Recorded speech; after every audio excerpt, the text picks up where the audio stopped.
Bonjour les amis, donc voilà, comme prévu, comme je vous l'ai dit hier, on va faire une vidéo euh, qui va être très intéressante, la comparaison entre une voiture électrique et une voiture thermique sur un long trajet, donc un trajet de vacances, que la plupart des gens pensent que c'est impossible de faire en voiture électrique.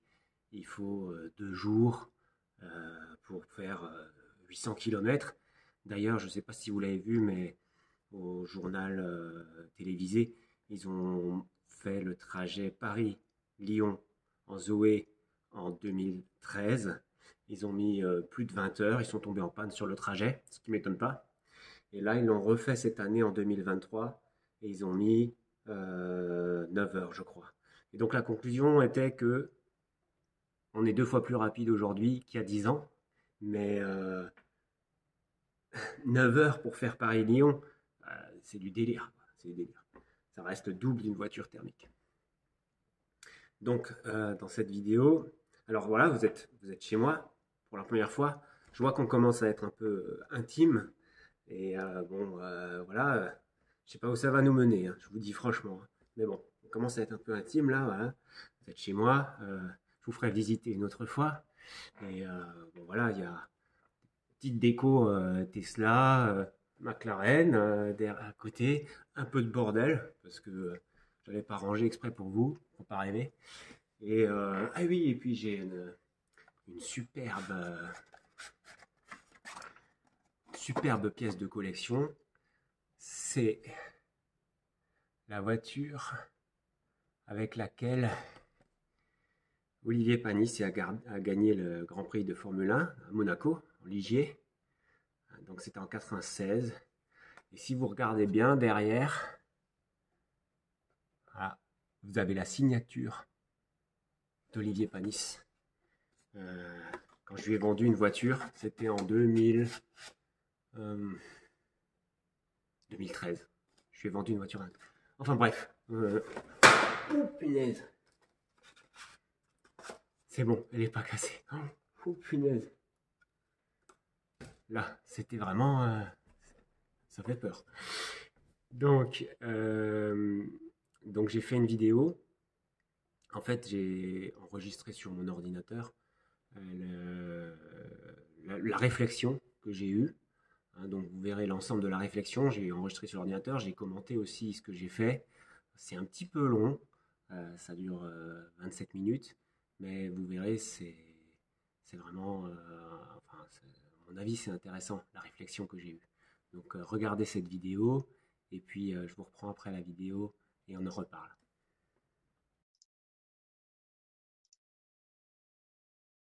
Donc voilà, j'ouvre Google Maps d'abord pour calculer la distance hein, de là où on veut aller. Donc je mets Ézingue, Cap d'Agde en destination. Donc on a, moi je prends le parcours avec 768 km. Puis j'ouvre à Better Route Planner, que vous connaissez peut-être pas, mais je vais vous le mettre dans la description. C'est un super site pour calculer ces trajets. Donc vous voyez un peu comment ça marche. Point de départ Ézingue, destination Cap d'Agde. C'est un trajet que j'ai l'habitude de faire, donc que je connais bien et je sais où je m'arrête. Donc j'ai mis le modèle 3 long range, qui a tous les véhicules électriques, hein, donc vous pouvez tout mettre, le véhicule électrique que vous voulez, qui est le vôtre en général, ou celui que vous voulez acheter, comme ça vous pouvez un petit peu voir ce que ça donne. Vous pouvez choisir si vous voulez plus d'arrêts courts ou moins d'arrêts longs. Moi en général je mets moins d'arrêts longs. Donc voilà, vous avez pour 778 km, 2 arrêts, 16 minutes et 21 minutes. Et bon, le parcours était bizarre. Moi, je passe par l'aire du Gérard pour éviter les bouchons au niveau de Paris, quoi, les gens qui viennent de Paris, voilà. Donc là, on rejoint l'autoroute qui descend dans le sud de Paris que à partir de Lyon, donc ça évite d'avoir du monde. Donc ça fait 2 arrêts de 21 minutes. Voilà, c'est presque rien, quoi. Et comme voilà, ça suit ma vidéo précédente, on voit bien que dans ma vidéo précédente, euh, j'ai chargé de 19 à 80% en 23 minutes. Et là, on charge en 21 minutes de 33 à 76%. Donc ça colle. C'est pas n'importe quoi. Surtout que la batterie est bien chaude. vous venez de parcourir 260 km, donc c'est pas n'importe quoi ce qui est marqué ici, sachant que ça c'est le long range que j'ai mis, mais au final, voilà, ça charge, elle charge à 250 kW, donc elle charge un peu plus vite. Enfin, le temps est le même, mais elle charge un peu plus de kilomètres sur la même durée. Donc voilà, on va faire un petit tableau Excel, comme ça on pourra bien comparer. Donc on part de Ézingue avec 100% de batterie, Air du Jura, ça sera le premier arrêt. Alors pourquoi Ézingue il me le met, ouais, je sais pas, il l'a pas dans le correcteur d'orthographe. C'est OpenOffice, c'est gratuit, voilà, c'est peut-être pour ça. Si j'avais Excel, je l'aurais peut-être. Donc premier arrêt, on va régler l'heure de départ à 8 heures. Alors je mets 8, hop, je valide.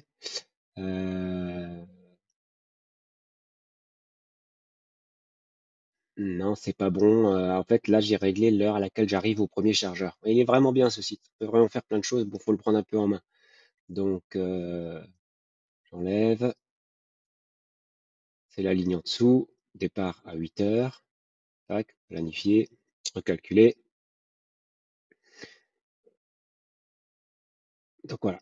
Part à 8 heures. On arrive à l'aire de Jura à 10h07. Et après, on s'arrête à Montélimar. Donc là, les chargeurs qu'il a choisis, c'est deux chargeurs, je les connais bien, c'est deux chargeurs P3 à 250 kW. Donc c'est vraiment optimisé pour le trajet. Donc aire de Jura, départ à 8 heures donc de Ézingue. Aire de Jura, qu'est-ce qu'on a dit? C'était quoi l'heure? 10h07.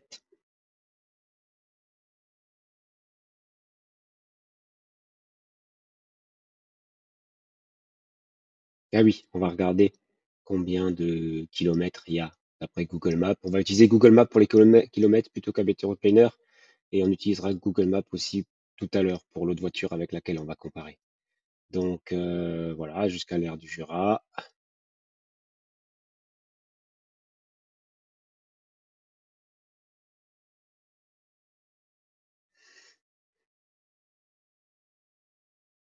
« 2h47. Je vais mettre ça sur la ligne du dessus. Et donc là, ça sera notre première recharge sur le trajet pour aller en vacances. Donc première recharge, en général, qu'est-ce que je fais? Bah, moi, je prends un café, parce que 250 km, ça fait déjà à peu près 2h30 de route. Donc du coup, prendre un café, aller aux toilettes, c'est quasiment obligatoire, quoi. Moi, j'ai du mal à rouler beaucoup plus de distance, quoi. Donc, on arrive avec... donc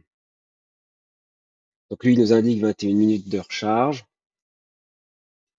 mais je vais ajouter 5 minutes, le temps de trouver le chargeur, de se brancher, voilà. Parce que 21 minutes, c'est vraiment que le temps de recharge, et on va pas tricher, hein. Des fois, les chargeurs, il faut 5 minutes pour le trouver, parce que sur la Model S, ça va, parce que c'est bien indiqué, avec le petit écran encore qu'on a en plus du GPS. Mais sur un modèle 3, des fois, on cherche un peu. C'est un peu moins précis, je dirais, le GPS. Donc, café, voilà, départ de Ézingue, café croissant à l'aire du Jura.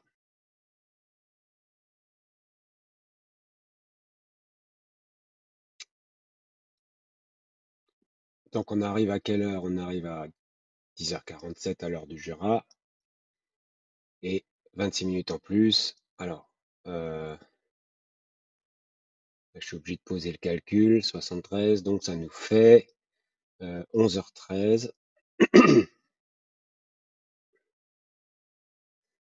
Ah, je peux pas calculer dans ma tête et en même temps parler avec vous. Ça, j'y arrive pas.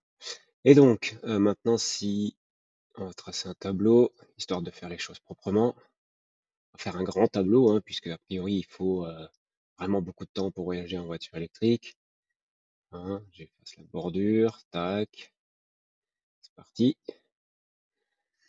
Et donc là, on va mettre le véhicule, hop, Tesla, faire quand même un truc qui ressemble à quelque chose, parce que, voilà, je sais pas où ça nous mène cette chaîne YouTube, Mais s'il y a beaucoup de gens qui le voient, ça serait quand même bien que ça ressemble un petit peu à quelque chose. Donc,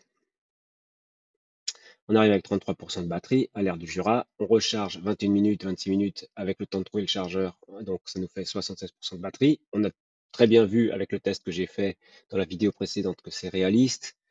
Et donc, après, on continue. On va à Montélimar. Donc, hop, je place l'ère du Jura en haut. Je mets Montélimar comme destination. Voilà, 283 km. 3h04. C'est parti. 3h04. C'est déjà beaucoup, 3h04. Enfin, personnellement, hein, moi je trouve que c'est beaucoup. Pour les 3h04, moi je trouve que c'est pas une épreuve, hein, mais voilà. Je trouve que c'est pas confortable de faire des étapes aussi longues. Mais bon, admettons. 3h04, on va au superchargeur de Montélimar et on arrive. Bah oui, c'est 13h, il est 14h déjà, donc c'est l'heure de manger. Hein, donc il y a un courte paille, je crois, à l'heure de Montélimar, si ma mémoire est bonne. Donc voilà, on arrive avec 5% de batterie. Voilà, ça c'est l'idéal. Arriver avec 5% de batterie, c'est l'idéal. Pourquoi? Parce que vous arrivez avec moins de 10% de batterie et donc ça va vraiment charger très vite, quoi. Là, on va avoir le maximum de puissance et la meilleure efficacité. Et vous inquiétez pas, quand la voiture elle dit 5%, vous arrivez avec 5%. Hein. Et si vous n'y arrivez pas, vous réduisez un peu votre vitesse. Donc on charge pendant. Bon, elle voulait 21 minutes, mais on va mettre une demi-heure. C'est impossible de manger en moins d'une demi-heure. Impossible. Donc, on va pas tricher, on va pas mettre 21 minutes, on va pas dire qu'on peut manger en 21 minutes, c'est des conneries. Vous ferez le test vous-même. On met une demi-heure, on recharge jusqu'à 66%, et donc jusqu'à 14h47, on est là-bas. Et encore. Je pense que c'est un défi de manger dans un courte paille en une demi-heure. Ouais, voilà. Parce que c'est vrai que l'avantage en voiture électrique, c'est que vous la branchez et vous partez, vous faites ce que vous voulez, hein, vous vaquez à vos occupations. C'est pas comme avec une voiture thermique où vous devez rester appuyé sur le pistolet tout le long de la recharge. Hein. Ça, vous l'avez bien compris, j'espère, parce que si j'en vois qui reste appuyé sur le pistolet pendant la recharge, je vais bien rigoler. Et donc, on roule après encore 2h21 pour arriver au Cap d'Agde. On commence à se déshabiller, hein, puisque au Cap d'Agde, vous savez très bien qu'on ne porte pas d'habits. Donc, on commence à se déshabiller dans la voiture sur le trajet. Évidemment, je déconne. Et donc, on arrive donc à 17h08 au Cap d'Agde avec 10% de batterie. Donc évidemment, si vous êtes en vacances, il faut être sûr d'avoir un point de recharge. Moi j'ai un point de recharge là-bas au Cap d'Agde que je connais, donc j'arrive avec 10% de batterie, ça ne me gêne pas. Hmm. Mais c'est peut-être quelque chose qu'il faut anticiper aussi. Donc comment? Bah, en se chargeant un peu plus au dernier chargeur. Là, au lieu de rester une demi-heure pour manger aux courtes pailles, si j'étais resté 15 minutes en plus, ben, on aurait eu beaucoup plus de batterie à l'arrivée. On aurait eu 30 ou 40% de batterie à l'arrivée. Voilà, donc ce qui fait un temps, on va mettre total, voilà, donc ça fait combien ça?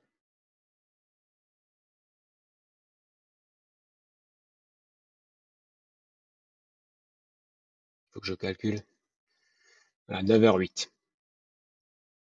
Donc 7h23, il annonce à Better Planner, donc lui il est quand même très très optimiste. Il n'est pas optimiste sur les temps de charge, il est assez réel sur les temps de charge, mais il est très optimiste sur les trajets, quoi. Je pense que quand vous prenez l'autoroute à 130, lui il calcule 130 de moyenne. Alors qu'en réalité, quand on prend l'autoroute à 130, on est plutôt à 110 de moyenne, parce qu'il y a des ralentissements, il y a des dépassements. Pardon, ça c'est mon alerte pour autre chose. Il y a oui, des dépassements, des camions qui se dépassent, donc vous êtes ralenti, etc.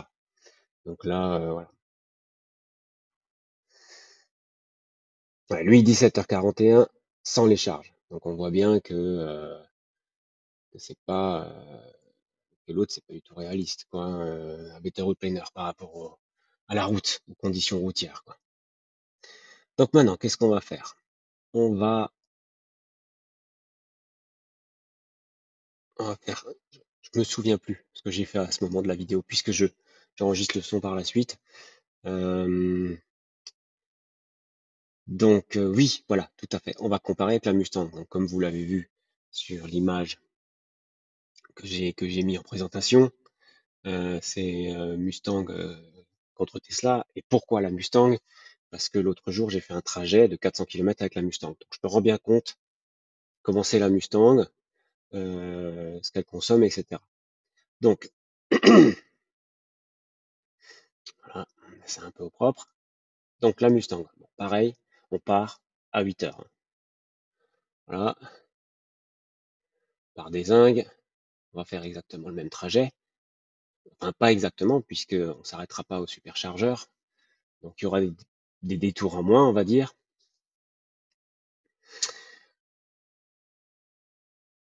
Et là, on part avec le réservoir plein, hein. Évidemment, la Tesla, on l'a branchée la nuit pour qu'elle soit pleine le matin, le jour d'avant, hein, ce qui a pris à peu près 5 secondes. Brancher une voiture à domicile. Et là, la Mustang, on va partir avec le plein. Donc, il y a combien de litres dans une Mustang? Faut qu'on cherche ça.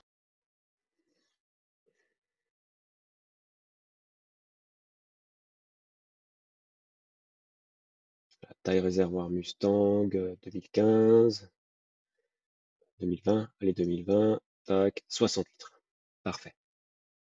Donc, on a 60 litres d'essence. Voilà.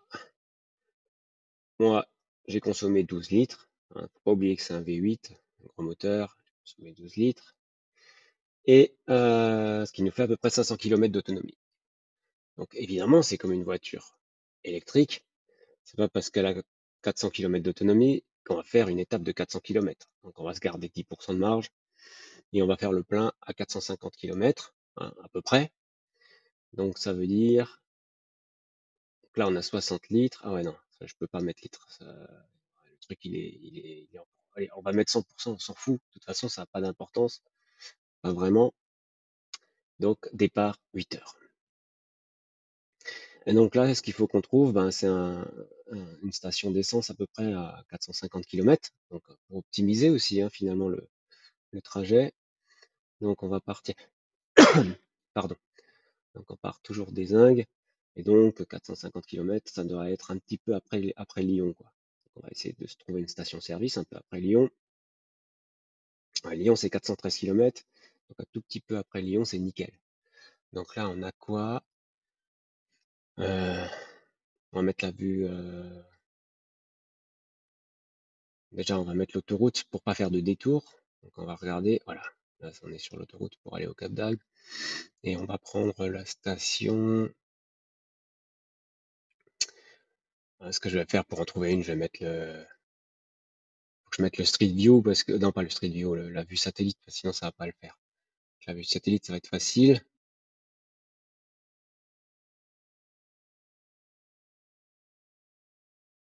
Alors, là, voilà. Là, il y a une station. Ouais, une station Avia. Donc, on l'ajoute comme étape. Tac. On enlève le Cap d'Agde. Comme ça, on a. Alors, oui, non, on prend l'autre autoroute parce que c'est l'autoroute. Il y a trop de monde là. On change d'autoroute. Tac. Donc, il nous faut quoi? C'est le trajet en bleu, donc c'est celui d'en dessous. 4h35. Il nous faut 4h35.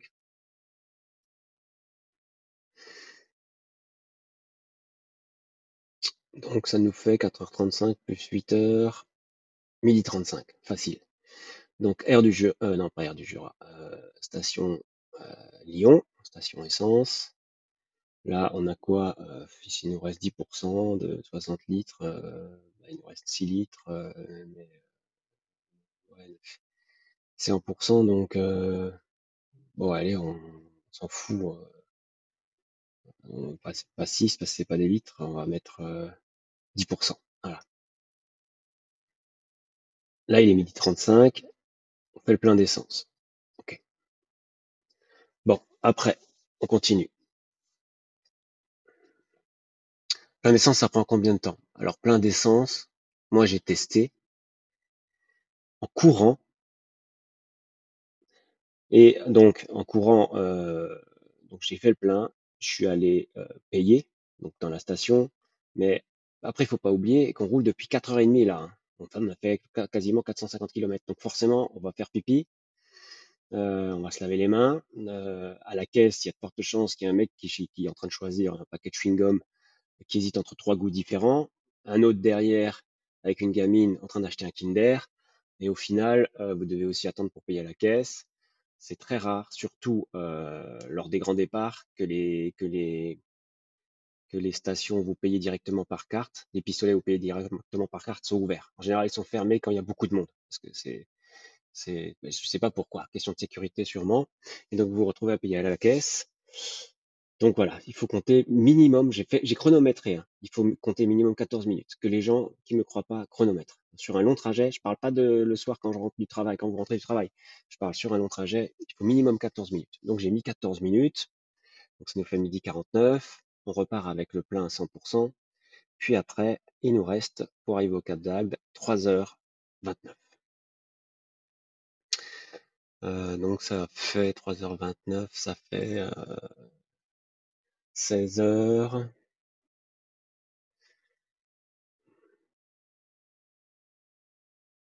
Ouais, ouais, 49 plus 29, ça devient compliqué là. Ils auraient pu mettre 100 minutes dans 1 heure, non? Putain, putain, les mecs, je sais pas à quoi ils ont pensé.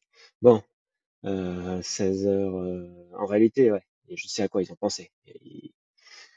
Enfin, mais bon, ça c'est une autre histoire. Et donc, on arrive au Cap d'Agde à 16h18. Putain, ouais, 16h18. Ok, 16h18.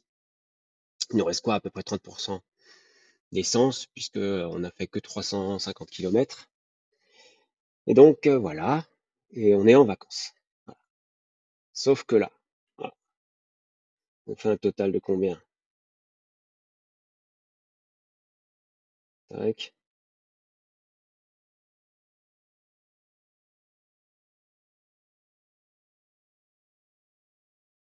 ça fait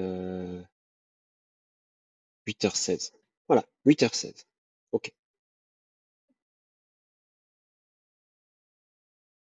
Sauf que là, il y a un problème. Voilà. Si vous regardez bien, on fait un trajet, on mange pas. Parce que là, les 14 minutes de faire le plein, bah, on n'a pas mangé. 14 minutes, c'est vraiment juste ce qu'il nous faut pour faire le plein. Ça prend au moins 5 minutes. Aller payer, aller aux toilettes, se laver les mains avant et après d'aller aux toilettes, évidemment, hein. Euh, et, euh, et donc, qu'est-ce qu'il faut? Bah, il faut qu'on rajoute un repas. Voilà. Donc, un repas, difficile de faire moins d'une demi-heure, quoi. Mais bon, admettons, on est à la station essence, là. Elle ressemble à quoi, cette station essence? Hmm. C'était quoi, une station essence Avia, hein, c'est ça? Il n'y a certainement rien à manger là-bas. Donc, on fait quoi? On s'arrête ailleurs pour manger? Bah non. Bah non, on va perdre trop de temps, quoi. Et on est pressé d'être arrivé en vacances. Et les gamins nous saoulent. Donc, qu'est-ce qu'on va faire? Pourquoi la vidéo, elle avance plus, là? J'étais en train de réfléchir. J'étais parti aux toilettes. Voilà. Mais il me faudra couper cette partie au montage. Et donc, on s'arrête, on va dire, on mange, ouais, 30 minutes. Euh, on n'arrive pas à manger en moins de 30 minutes. Vous ferez le test, c'est 30 minutes. Donc, du coup, il y a un problème là. Ça fait pas 12h19, ça fait 13h19. Ah, je me suis planté ou quoi? Ah, je crois que je me suis planté. Bon, pas grave, repas, toujours 100% de batterie. Et ouais,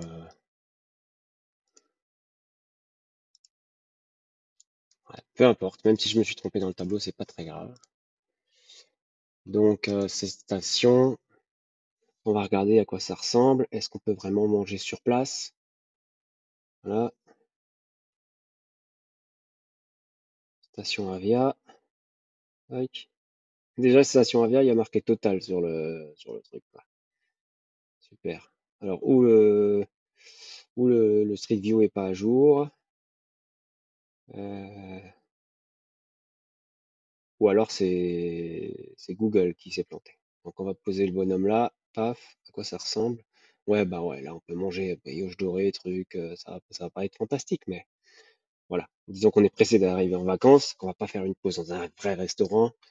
Et donc là, tac, on mange vite un sandwich ici, et voilà. Donc voilà, ça nous fait combien maintenant au total?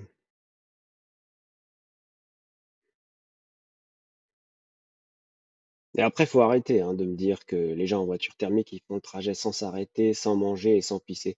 C'est pas vrai. C'est pas vrai.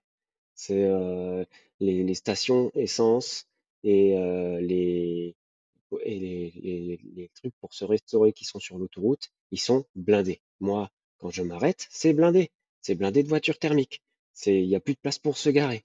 À la limite, il y a même des voitures thermiques garées sur les superchargeurs. Bon, ça, c'est un autre problème. Mais voilà, moi, on peut pas me faire croire des trucs, c'est pas vrai. Et j'ai roulé en voiture thermique pendant plus de 20 ans.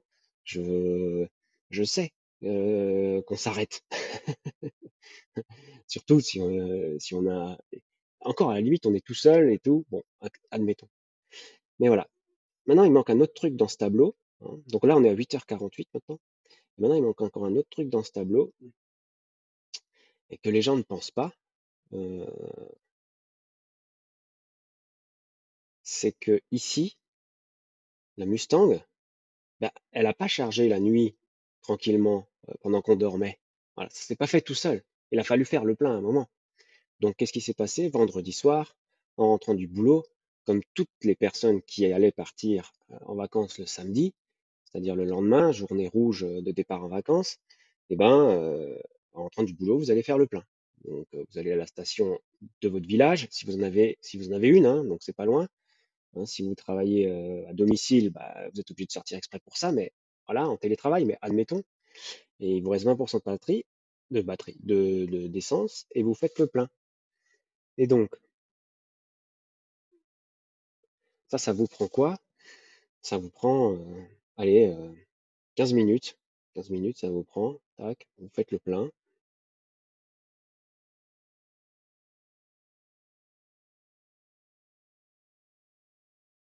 On va rajouter, ouais, dans le tableau, là, c'est mal foutu du coup, mais on va rajouter là, hier, 15 minutes, tac,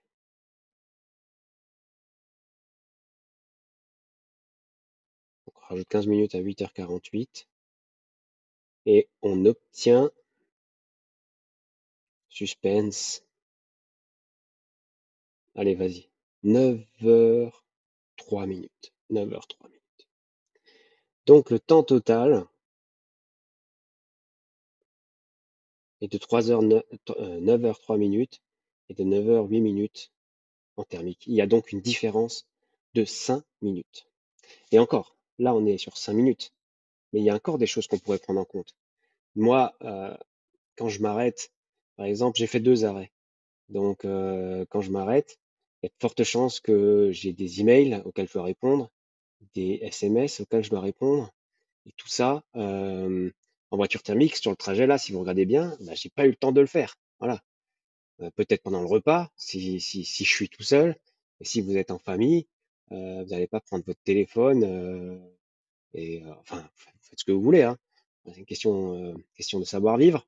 Mais logiquement, vous prenez pas votre téléphone et vous répondez aux SMS, aux emails, etc.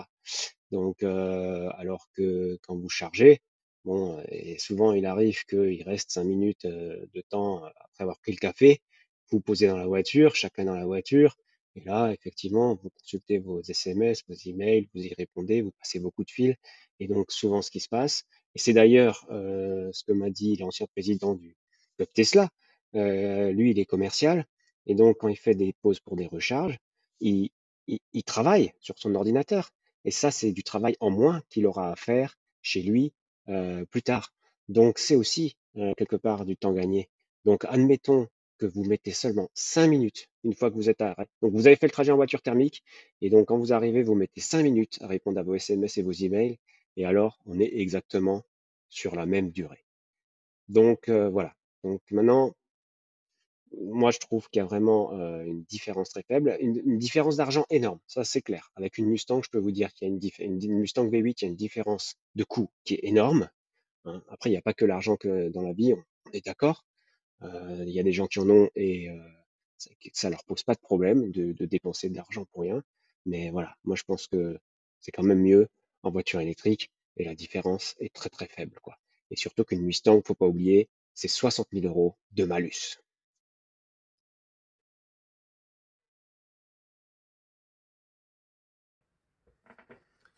Voilà, alors j'espère que ça vous a plu, que ma démarche semble logique.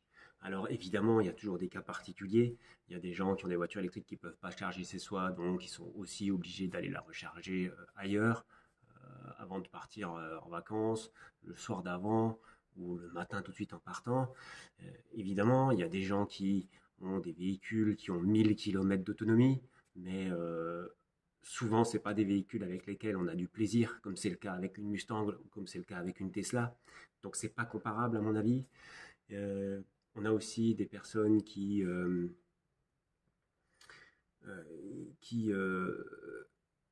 n'utilisent pas la voiture au quotidien, c'est-à-dire qui récupèrent une voiture de location pour partir en vacances. Admettons, un Parisien qui n'a pas de voiture, il va récupérer une voiture de location pour partir en vacances et le plein aura été fait par la société de location.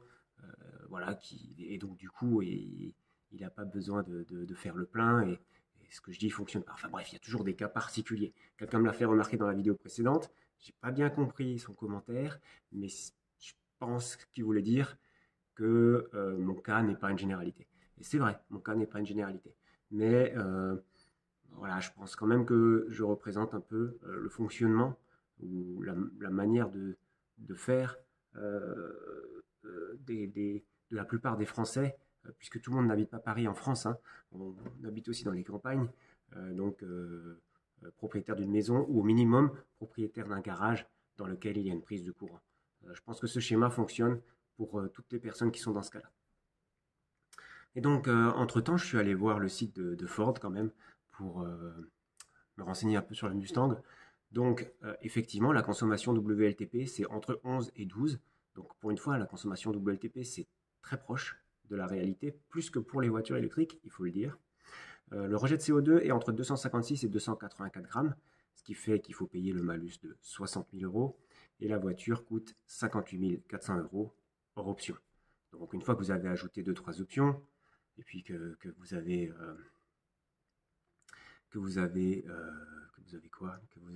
payé le malus, vous êtes à 120 000 euros. Voilà.